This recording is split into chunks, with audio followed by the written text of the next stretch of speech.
Very thirsty boy. Poor little thing. Oops, sorry. Oh, he's trying to lick my glove.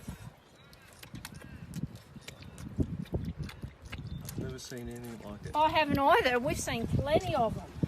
Oh, look at you. Has anyone got any more? He's so thirsty. We're just helpless at the moment. We're just watching these massive fires. There's 2 mega fires. We're losing hundreds and hundreds of koalas to these fires. So we have to manage around the fire itself, and that will take consultation with Rural Fire Service, national parks, roundtable discussions to come up with plans so that we can actually manage this threat. Because although we've got a lot of other threats, you know, we've got diseases and dogs, and it's the same. It hasn't been the front of my mind because we've been dealing with all these other threats for koalas. But when these fires come through at this scale, you know, these other threats are minuscule in comparison to the impact it's having on a lot of these populations. But also the fact that we're depending on volunteer firefighters to fight fires of this scale, I think we really need to resource, for example, retained employees within the Rural Fire Service who are there.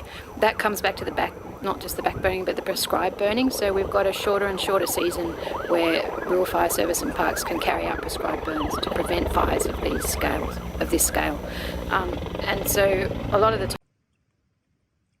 I'm trying to run it on his nose because his nose is burnt and then he catches it.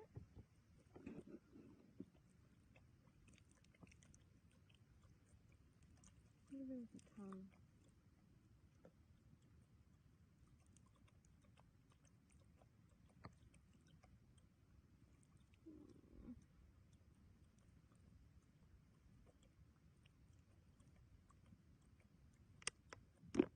Nose on fire.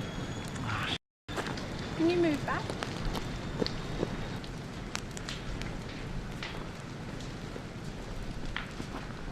Oh, got in there. Just careful with his claws. Going for fire. Can you get water out of my car? Do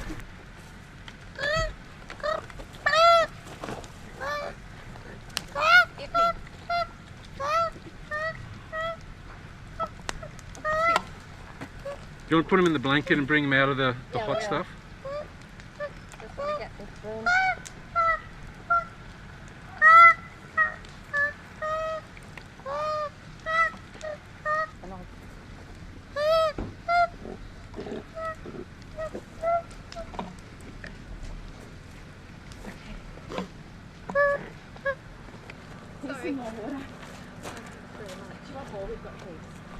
Alright, we'll get going in a second.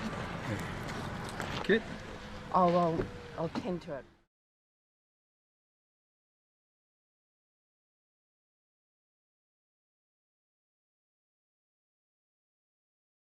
Service, national parks, roundtable discussions to come up with plans so that we can actually manage this threat. Because although we've got a lot of other threats, you know, we've got diseases and dogs, and it's the same. It hasn't been the front of my mind because we've been dealing with all these other threats for koalas. But when these fires come through at this scale, you know, these other threats are minuscule in comparison to the impact it's having on a lot of these populations.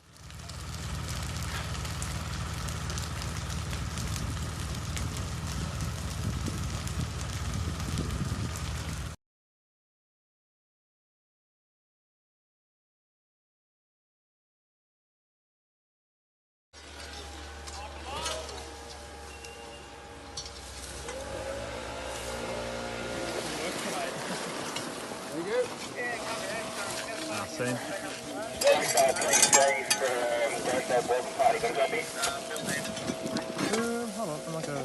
Yeah.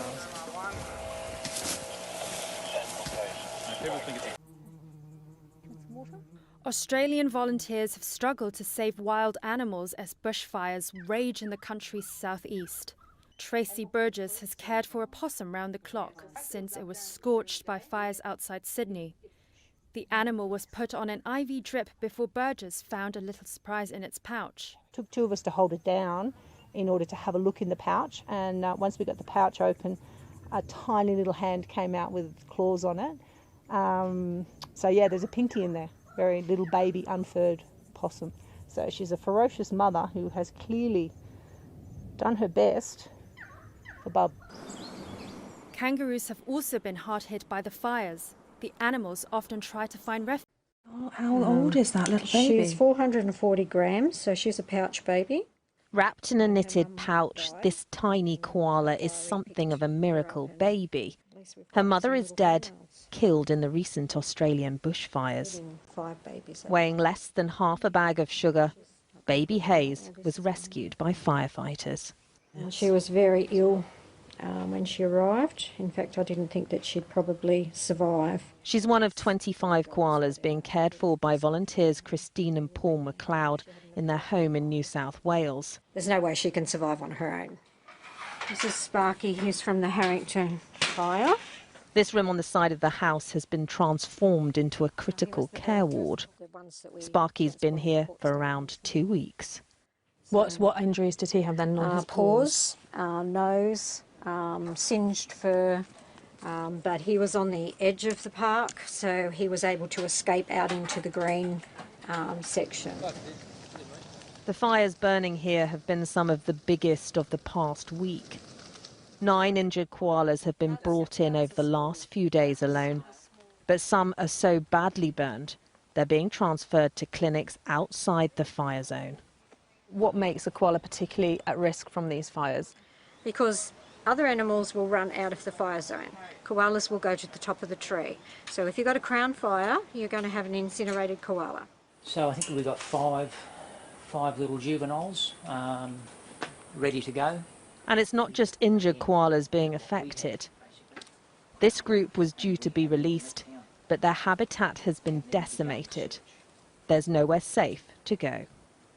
With fires still burning, it's difficult to gauge the full impact on New South Wales koala population, but here they fear it could be catastrophic. These might be the insurance policy, the next generation. Do you think it's that stark? I do, yeah.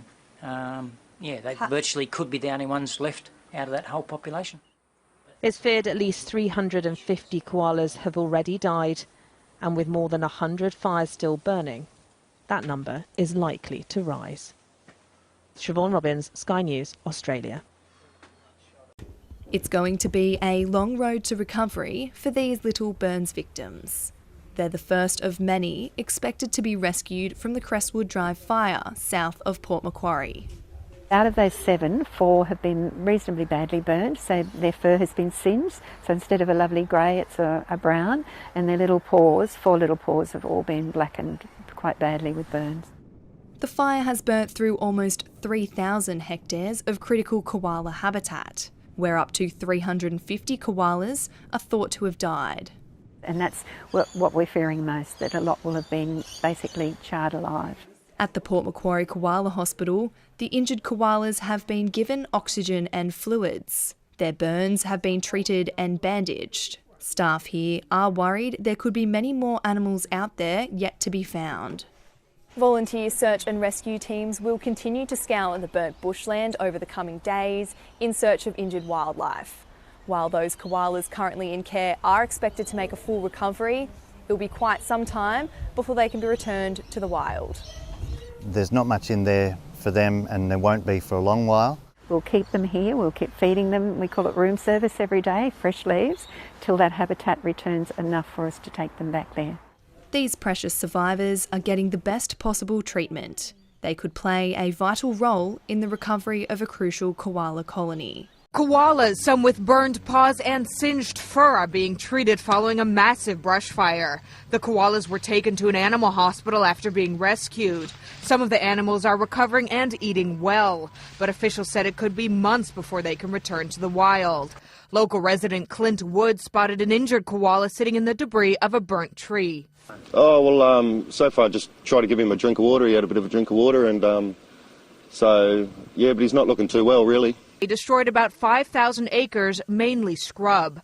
Local media reports firefighters gained the upper hand Monday following favorable weather conditions. Nicole Grether, The Associated Press.